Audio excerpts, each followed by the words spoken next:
இவர் தான் தமிழ்நாடா, இவருக்கு பேர் தான் தமிழ்நாடா. நாங்க வந்தா என்ன பண்ணுவோம்னு நிறைய பேர் கேட்கறாங்க. நானும் நிறைய படிக்கிறேன். நான் வந்து படிக்காம கிடையாது. தண்ணிக்குள்ள மூழ்கி போய் அந்த அணையோடைய உறுதித்தன்மை பார்க்கக்கூடிய ரிவர்ஸ் ஓஸ்மாசிஸ் ஏதோ போடுறேன், ROW, இதை பத்தி கூட நான் படிச்சிருக்கிறேன். அப்பதான் கூகுள்ல பார்த்துட்டு இருக்காப்ல. கேள்வியா கேட்ட உடனே காவிரி பிரச்சனை தெரியுமா, முல்லை பெரியார் தெரியுமா, பாலாறு தெரியுமான்னு என்னெல்லாமோ கெட்ட கெட்ட வார்த்தையில பேசுறாங்களே.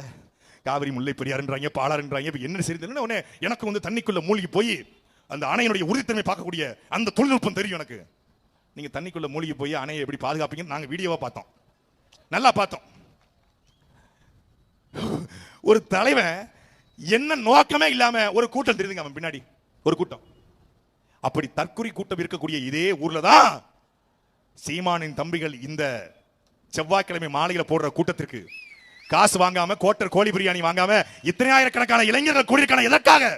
சீமானின் தம்பிகள் உண்மையை பேசுவார்கள், உறக்க பேசுவார்கள், உறுதியாக பேசுவார்கள், இறுதி வரை பேசுவார்கள் என்ற நம்பிக்கையில கொடுக்கிறான்.